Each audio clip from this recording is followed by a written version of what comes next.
These highlights are brought to you by Direct Waste Management Limited and Orca Telecom. Nairn County had a convincing win over Rothes in the Scottish Highland Football League in midweek. After good early work by Alan Pollock, Kyle Wilkie combined well with Conor Gethins before showing great composure to open the scoring after just 6 minutes.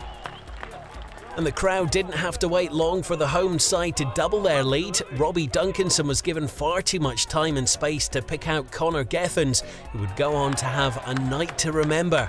That was 2-0 after 10 minutes.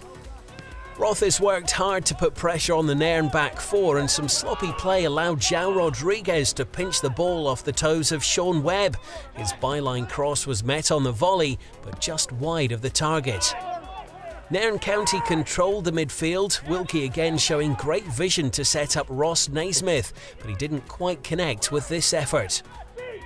Rothes seemed to struggle with Nairn's energy and movement off the ball. Naismith picked out Gethins with a wonderful sprayed pass, and the Irishman's through ball just reached the on-running Robbie Duncanson, his shot just wide. A mistake at the back by Rothes' Michael Dunn allowed Robbie Duncanson to charge towards goal. A tangle left both players grounded in the box, but Dunn not adjudged to have been in the wrong by the referee. Robbie Duncanson showed good close control from a throw-in to open up some space for a left-footed shot, Ricky Horne just getting fingers to deny him. Nairn County continued to press and probe, and their efforts were rewarded on 40 minutes when Ross Naismith's feet were quicker than the Rothes defence. Conor Gethins stepped up to slot home his second of the game from 12 yards. Just a minute later though, Rothes were given a lifeline. Steven MacKay stole the ball in midfield, and the Nairn County defence made a meal of clearing their lines. An invitation Joao Rodrigues couldn't pass up.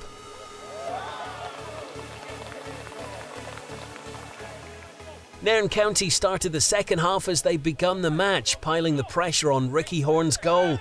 Rothes number 1 doing well here after great play by Robbie Duncanson. Nairn won themselves a free kick midway inside the Rothes half, and it was Duncanson again, full of confidence, who tried his luck from fully 30 yards.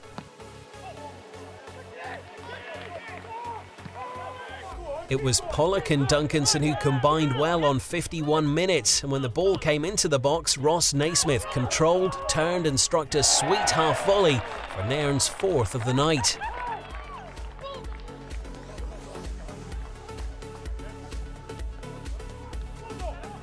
Quality in possession by the home side was evident all night long, and it was only a matter of time before more opportunities came Nairn's way.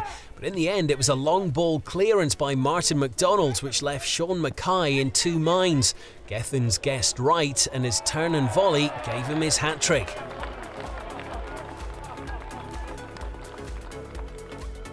And moments later, Gethins was celebrating his 4th. A chipped free kick was nodded down by McDonald. Naismith's pile driver was heading towards goal, but Gethins' deft flick left Ricky Horne wrong-footed. Conor Gethins was a thorn in the side of the Rothes defence all night. This run was beautifully picked out by Naismith, but for once the Irishman couldn't find the target. Gethins was to grab a 5th goal for himself though. Wayne McIntosh's through ball wasn't dealt with, and Gethins' shot was parried by Ricky Horne, but the momentum of the ball carried it over the line. Donald Matheson did his best to try and keep fans updated on social media. By this time, there'd been 8 goals. Robbie Duncanson tried a Beckham-like shot from near the halfway line. Meanwhile, Ryan McLeod, a trialist for Rothes, did manage to get a shot away at the other end. But essentially, it was one-way traffic. Ricky Horne finishing the game with a string of great saves to keep the scoreline from entering double figures. Horne was so busy, he even found himself having to save from his own players. Joao Rodrigues' efforts to help his defence almost proving costly. Stuart Leslie came on for Nairn County near the end and caused further panic in the Rothes defence. Again, it was Ricky to the rescue. And in the dying moments, another fine reaction save from Horne from a John Cameron near-post effort. It finished Nairn County 7, Rothes 1. You wouldn't have wanted to be late through the turnstiles at Dudgeon Park on Wednesday night. Steven MacKay grabbed his 100th goal for the club in the first minute. Brora Rangers were knocked off their perch in the Scottish Highland Football League last weekend. Wick claimed the top spot while Brora were busy lifting silverware. Keen to reclaim first position though, they came out of the traps quickly against Fort William. Xander Sutherland could have doubled their lead a minute later. They didn't have to wait long though. Ross Tokely powered through the Fort defence to put the home side 2-0 up after just 4 minutes. Fort William's Sean Grant showed promise getting into some good positions down the wing. Colin MacLean struggled to get a shot away in a packed penalty box though. Fort looked most dangerous on the counter. Ian McClellan doing well to set up Sean Grant, but he wasn't able to test Joe Mallin. Colin MacLean was energetic in midfield for Brora and his run set up Steven MacKay, but his low drive was well saved by Richie Munro. Brora kept possession well and created some good openings, especially down the flanks. Mackay's cross landed at the feet of Colin MacLean, but this effort never troubled Munro. Brora went 3-0 up after just half an hour of play. Sutherland's quick feet were mesmerising, and when Ross Tokely curled in a wonderful cross, Colin MacLean showed his class with a great header at the near post. Andrew Gregg's pace always poses problems for Scottish Highland League opposition. He was disappointed with his finish though after a mazy run. They always say there's no such thing as a lost cause, and when Ross Tokely's deep cross looked like it may be heading out of play, Steven MacKay stretched his neck muscles and knocked it back across the goal line for a simple tap-in for Colin MacLean. That was 4.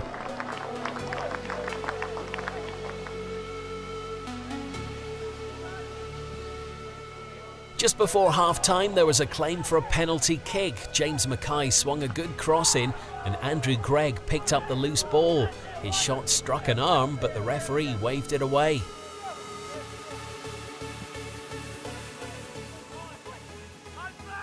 Gregg continued to look lively, picking up a loose ball after a mistake.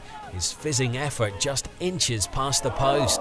Ross Tokely rolled back the years after a beautiful crossfield ball by Scott Houston.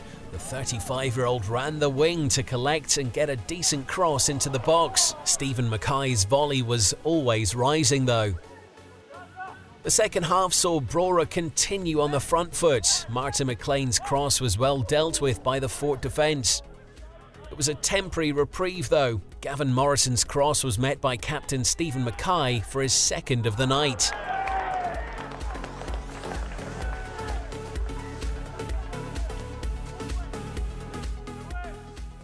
The two sides decided to have a game of pinball at one point as the ball pinged around the Fort William penalty box.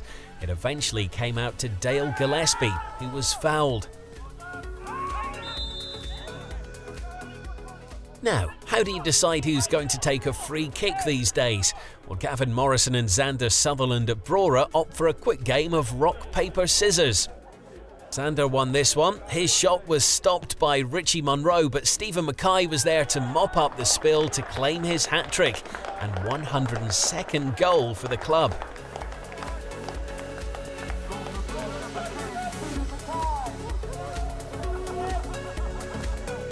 Fort William's defence had a brief respite and David Moffat had their best chance of the second half with this header. Two Brora Rangers youngsters came off the bench to make their debuts. Harry Richardson was one, given a run out by Brora manager David Kirkwood, and the local lad made a good run to get into the box, his teammates applauding the enthusiasm. Late on, Dale Gillespie's ball for the other youngster, Michael MacLean, was deemed offside. Ross Tokely didn't quite agree with that decision.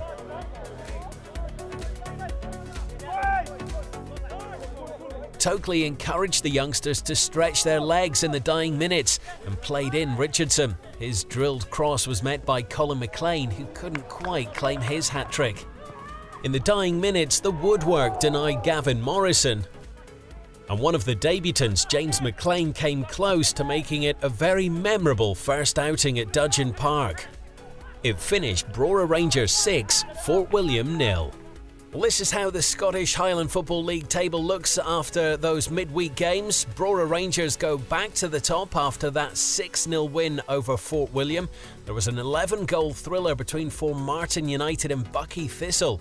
Czech striker Marek Medel scored in the 90th minute there to claim his hat-trick and all 3 points for Formartine as they won 6-5. Wick slipped to third after drawing 0-0 at Nairn County. Only Clachnacudden and Devon Vale from the bottom half of the table picked up points in midweek. Clach won 3-0 at home to Rothes, while Devon Vale are doing well under new manager Ali MacLeod. They won convincingly 5-0 away at Strathspey.